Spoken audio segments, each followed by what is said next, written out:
بسم اللہ الرحمن الرحیم۔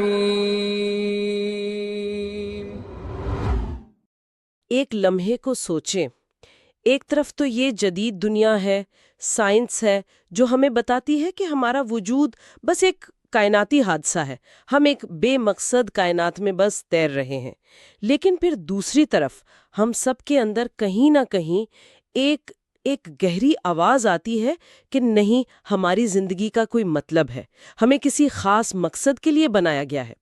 آج ہم قرآن کے ایک ایسے حصے پر بات کر رہے ہیں جو اسی تضاد کو براہ راست مخاطب کرتا ہے۔ یہ سورۃ البقرہ کا تیسرا رکوع ہے، جہاں قرآن پہلی بار کسی خاص گروہ سے نہیں بلکہ اے لوگوں کہہ کر پوری انسانیت کو پکارتا ہے۔ اور ہمارا مقصد آج یہ دیکھنا ہے کہ صرف 9 آیات میں قرآن اپنا بنیادی مقدمہ کیسے پیش کرتا ہے، یعنی وجود، مقصد اور خالق سے تعلق کا ایک مکمل فلسفہ۔ اس سے پہلے دیکھیں، قرآن 3 طرح کے لوگوں کا ایک نفسیاتی خاکہ پیش کر چکا ہے۔ وہ جو مانتے ہیں، وہ جو کھلم کھلا انکار کرتے ہیں، اور وہ جو بیچ میں ہیں، یعنی منافقین۔ تو ان کرداروں کو اسٹیج پر لانے کے بعد اب جو ہے اصل پیغام سامنے آتا ہے۔ یہ توحید کی ایک عالمگیر دعوت ہے، لیکن اس کی بنیاد کسی اندھے عقیدے پر نہیں رکھی گئی، نہیں، بلکہ عقل پر، مشاہدے پر، اور خود انسان کی اپنی فطرت پر۔ یہ ایک طرح سے ایمان کا منطقی سنگ بنیاد ہے۔ تو چلیں اس عالمی پکار کو کھولتے ہیں۔ آیت 21 تو بالکل سیدھا مدے پر آتی ہے۔ یا ایھا الناس اعبدوا ربکم الذی خلقکم، یعنی اے لوگو اپنے اس رب کی عبادت کرو جس نے تمہیں اور تم سے پہلے لوگوں کو پیدا کیا تاکہ تم پرہیزگار بن جاؤ۔ یہاں پہلا ہی حکم عبادت کا ہے۔ اکثر لوگ تو عبادت کا مطلب صرف نماز، روزہ، یہی سب سمجھتے ہیں۔ کیا یہاں یہی مراد ہے؟ اور اس حکم کو فوراً تخلیق سے کیوں جوڑا گیا؟ یہ بہت اہم نکتہ ہے۔ یہاں عبادت کا لفظ جو ہے وہ بہت وسیع معنوں میں استعمال ہوا ہے۔ یہ صرف چند رسومات کا نام ہرگز نہیں، بلکہ یہ ایک مکمل رویہ ہے، اپنی پوری زندگی کو اس شعور کے ساتھ گزارنا کہ ایک بالاتر ہستی ہے جس کے سامنے ہم جواب دہ ہیں۔ یہ اپنی مرضی کو اس کی مرضی کے تابع کرنے کا نام ہے، اور اس کی دلیل بہت سادہ اور بہت طاقتور ہے۔ جس نے تمہیں بنایا ہے، حق بھی اسی کا ہے کہ تم اس کی سنو۔ یہ رشتہ بالکل واضح ہے۔ خالق ہونا ہی معبود ہونے کی سب سے بڑی دلیل ہے۔ قرآن کہہ رہا ہے، میں نے تمہیں بنایا ہے، لہٰذا میری بات سنو۔ اس سے زیادہ بنیادی اور منطقی تعلق اور کیا ہو سکتا ہے؟ اور آیت کا آخری حصہ لعلکم تتقون، تاکہ تم متقی بن جاؤ۔ تو اس کا مطلب یہ ہوا کہ عبادت خود مقصد نہیں ہے، بلکہ ایک بڑے مقصد کا ذریعہ ہے۔ بالکل۔ تقویٰ کا مطلب صرف ڈرنا نہیں ہوتا، اس کا اصل مطلب ہے بچنا یا محتاط رہنا۔ یہ ایک طرح کا اندرونی کمپاس ہے جو آپ کو غلط راستوں سے بچاتا ہے، اور عبادت اس کمپاس کو کیلیبریٹ کرتی ہے۔ تو مقصد ایک ایسی شخصیت کی تعمیر ہے جو اخلاقی طور پر مضبوط ہو، جو صحیح اور غلط میں تمیز کر سکے اور خود کو تباہی سے بچا سکے۔ یہ ایک روحانی اور اخلاقی ڈھال ہے۔ تو پہلے اصول بیان کیا کہ خالق کی عبادت کرو، اب آیت 22 میں لگتا ہے جیسے اس دعوے کے ثبوت پیش کیے جا رہے ہیں۔ الذی جعل لکم الارض فراشا والسماء بناء، وہ ذات جس نے تمہارے لیے زمین کو بچھونا اور آسمان کو چھت بنایا۔ یہاں بچھونا اور چھت جیسے الفاظ استعمال ہوئے، یہ تو بہت شاعرانہ زبان ہے نا؟ اس کے پیچھے کیا گہرا مطلب ہے؟ یہ صرف شاعری نہیں ہے، یہ گہری سائنسی اور فلسفیانہ حقیقت بھی ہے۔ فراشا یعنی بچھونا، یہ لفظ آرام، سکون اور تیاری کا احساس دلاتا ہے، جیسے ایک ماں اپنے بچے کے لیے بستر تیار کرتی ہے۔ آج سائنس ہمیں فائن ٹیوننگ کے بارے میں بتاتی ہے، وہ درجنوں ناقابل یقین کائناتی اتفاقات جنہوں نے زمین کو زندگی کے لیے ممکن بنایا۔ کشش ثقل، آکسیجن کی مقدار، سورج سے فاصلہ، سب کچھ بالکل ٹھیک ہے۔ قرآن 1400 سال پہلے اسی حقیقت کو ایک لفظ فراش میں بیان کر رہا ہے کہ یہ سیارہ کوئی حادثاتی دشمن چٹان نہیں، بلکہ تمہارے لیے خاص طور پر تیار کیا گیا ہے، گھر ہے۔ واہ، یہ تو واقعی پورا تناظر ہی بدل دیتا ہے۔ اور آسمان کو چھت بنانے کا کیا مطلب ہے؟ بنان کا مطلب ہے ایک مضبوط، محفوظ ڈھانچہ۔ ہمارا ایٹماسفیئر، ہماری اوزون لیئر، یہ سب ایک ایسی ہی چھت ہے جو ہمیں خلا کی مہلک شعاؤں سے بچاتی ہے، میٹیورائٹ سے بچاتی ہے۔ تو آیت کہہ رہی ہے اگر تمہیں اپنے خالق کی قدرت پہ شک ہے تو بس اپنے پیروں کے نیچے زمین اور اپنے سر کے اوپر آسمان کو دیکھ لو، اور پھر اسی نظام سے بارش اور اس سے رزق۔ جب یہ سب کچھ دینے والا ایک ہی ہے تو آیت ایک منطقی نتیجے پر پہنچتی ہے، فَلَا تَجْعَلُوا لِلَّهِ أَنْدَادًا وَأَنْتُمْ تَعْلَمُونَ، یعنی اللہ کے شریک نہ ٹھہراؤ جبکہ تم جانتے ہو۔ مطلب جب ثبوت اتنا واضح ہے تو کسی اور کو اس کا کریڈٹ دینا سراسر غیر منطقی ہے۔ تو پہلے توحید کی دعوت، پھر کائنات سے اس کی دلیلیں، اب لگتا ہے گفتگو کا رخ ایک اور سمت مڑ رہا ہے۔ آیت 23 اور 24 میں توحید کے بعد رسالت کی دلیل پیش کی جا رہی ہے، اور وہ بھی ایک کھلے چیلنج کی صورت میں۔ وَإِن كُنتُمْ فِي رَيْبٍ مِّمَّا نَزَّلْنَا عَلَىٰ عَبْدِنَا فَأْتُوا بِسُورَةٍ مِّن مِّثْلِهِ، یعنی اور اگر تم اس کتاب کے بارے میں شک میں ہو جو ہم نے اپنے بندے پر نازل کی ہے تو اس جیسی کوئی ایک صورت یہ ہو۔ مجھے اس چیلنج کی خود اعتمادی حیران کر دیتی ہے۔ یہ کوئی عاجزانہ درخواست نہیں بلکہ ایک کھلا عوامی چیلنج ہے، پوری انسانیت کے لیے، ہمیشہ کے لیے۔ اور یہ قرآن کے معجزہ ہونے کی سب سے بڑی دلیل ہے۔ یہ چیلنج کئی سطحوں پر ہے۔ یہ صرف عربی زبان کی فصاحت کا چیلنج نہیں جیسا کہ کچھ لوگ سمجھتے ہیں، نہیں، یہ اس سے کئی بڑا ہے۔ کیا تم ایسی کوئی صورت لا سکتے ہو جو اتنی ہی گہری حکمت رکھتی ہو، بے عیب قانون سازی، مستقبل کی سچی پیشین گوئیاں، انسانی نفسیات کی گہری سمجھ اور روحانی تاثیر رکھتی ہو؟ آج تک کوئی یہ چیلنج پورا نہیں کر سکا۔ اور پھر آیت 24 میں خود قرآن ایک پیشین گوئی کرتا ہے، فَإِن لَمْ تَفْعَلُوا وَلَن تَفْعَلُوا، پھر اگر تم ایسا نہ کر سکو اور تم ہرگز نہ کر سکو گے۔ یہ اعلان خود ایک معجزہ ہے۔ قرآن نہ صرف چیلنج دے رہا ہے بلکہ یہ بھی بتا رہا ہے کہ یہ چیلنج کبھی پورا نہیں ہو سکے گا، اور 14 صدیاں گواہ ہیں کہ ایسا ہی ہوا ہے۔ اور اگر کوئی یہ چیلنج قبول نہ کرے اور انکار پر اڑا رہے تو اس کا انجام بھی بہت واضح بتایا گیا ہے۔ فَاتَّقُوا النَّارَ الَّتِي وَقُودُهَا النَّاسُ وَالْحِجَارَةُ، تو اس آگ سے بچو جس کا ایندھن انسان اور پتھر ہیں۔ یہ انسان اور پتھر والی بات بہت شدید ہے۔ یہ ایک جدید ذہن کے لیے ایک مشکل تصور ہو سکتا ہے۔ ہم ایک مہربان خالق کے تصور کو اتنی سخت سزا کے ساتھ کیسے ہم آہنگ کریں؟ یہ ایک اہم سوال ہے۔ دیکھیں، قرآن کے اسلوب میں رحمت اور انصاف ساتھ ساتھ چلتے ہیں۔ یہ آیت دراصل انکار کی سنگینی کو واضح کر رہی ہے۔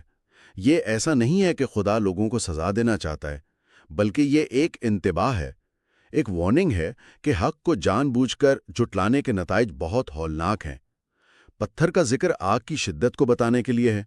کچھ مفسرین کہتے ہیں کہ اس سے مراد وہ بت ہیں جن کی پوجا کی جاتی تھی، یعنی معبود اور عبادت کرنے والے دونوں ایک ہی آگ میں ہوں گے۔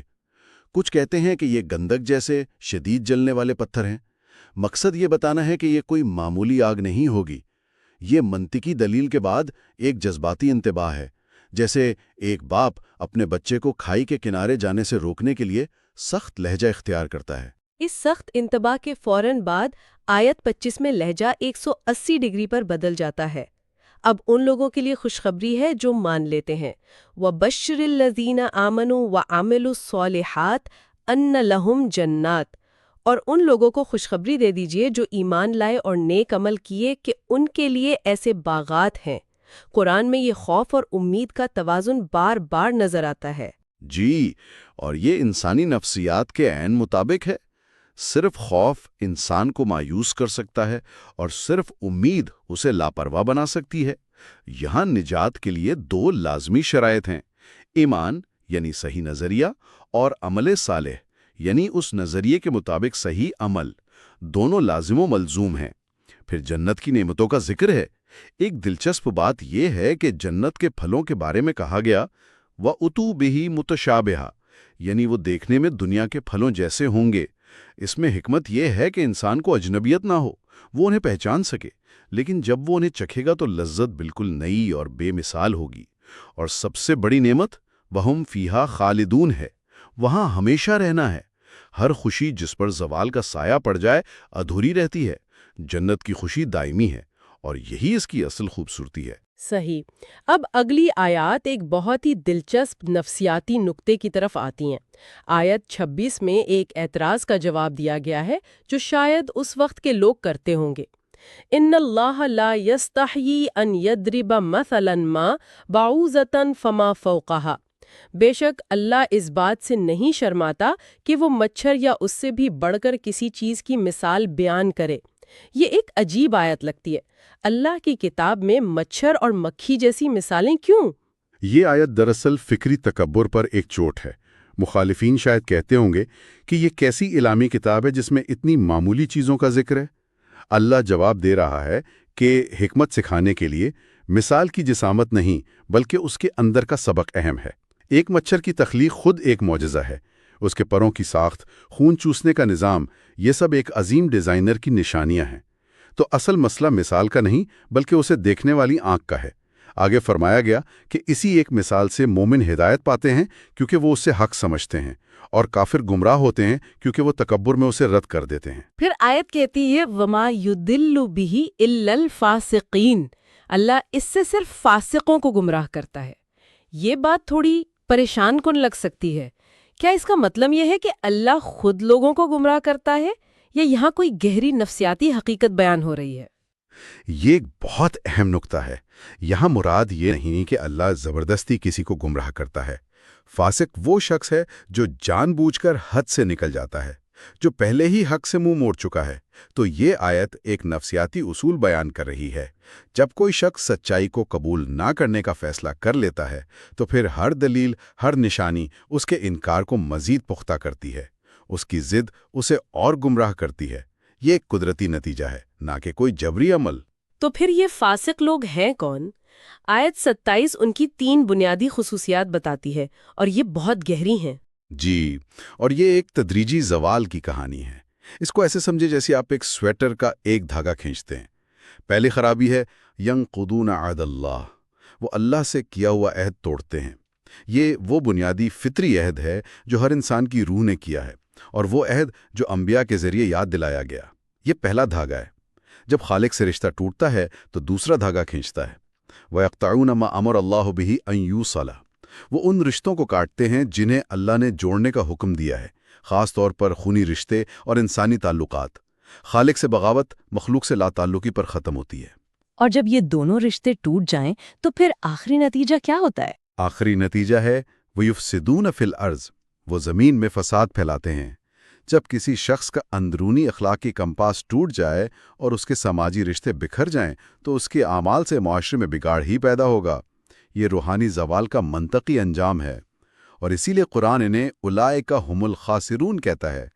یہی لوگ حقیقی خسارے میں ہیں کیونکہ انہوں نے اپنا سب کچھ گنوا دیا۔ یہ تو واقعی ایک مکمل تصویر ہے۔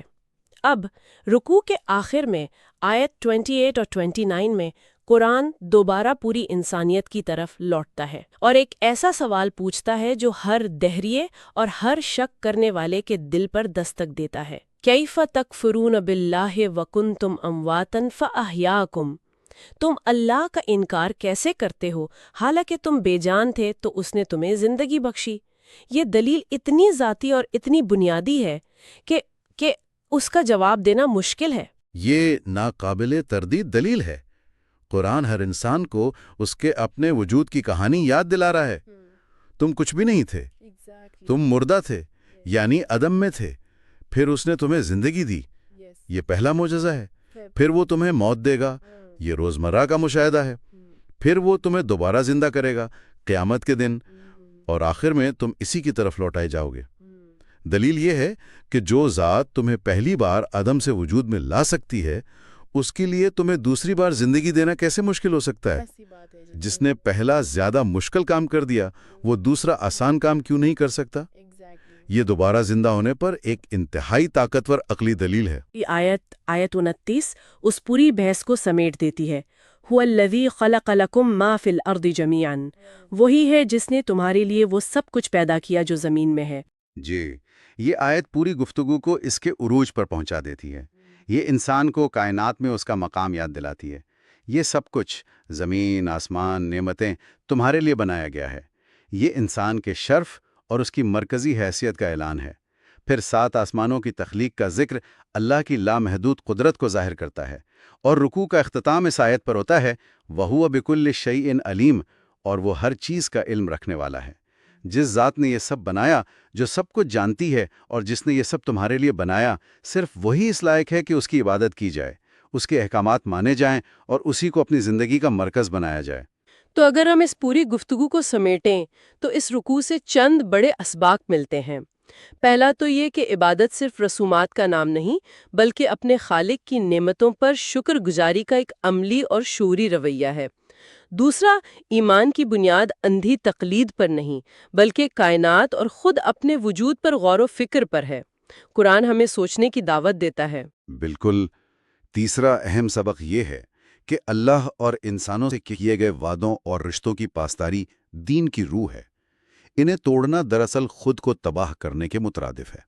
اور چوتھا، اپنی زندگی کے سفر کو سمجھنا کہ ہم عدم سے آئے ہیں، ایک عارضی زندگی گزار رہے ہیں، اور ہمیں واپس اپنے خالق کے پاس جانا ہے۔ یہ شعور ہی ہمیں ایک بامقصد اور ذمہ دارانہ زندگی گزارنے پر مجبور کرتا ہے۔ یہ واقعی ایک جامع اور طاقتور پیغام ہے۔ صرف 9 آیات میں وجود کے سب سے بڑے سوالات کا جواب دینے کی کوشش کی گئی ہے۔ جی، اور یہ گفتگو ہر سننے والے کے لیے آخر میں ایک گہرا سوال چھوڑ جاتی ہے۔ جب خالق نے اتنی واضح نشانیاں دکھا دیں، کائنات کو ایک کھلی کتاب کی طرح ہمارے سامنے رکھ دیا، اور خود براہ راست اے لوگوں کہہ کر ہمیں پکار لیا، تو پھر وہ کیا چیز ہے جو انسان کو حق قبول کرنے سے روکتی ہے؟ کیا یہ واقعی کوئی علمی شک ہے، یا معاملہ ہمارے تکبر کا ہے، ہماری خواہشات کا، اور اس دنیا کی محبت کا ہے جو ہمیں سچائی کا سامنا کرنے سے ڈراتی ہے؟ یہ وہ سوال ہے جس کا جواب ہر شخص کو اپنے اندر خود تلاش کرنا ہے۔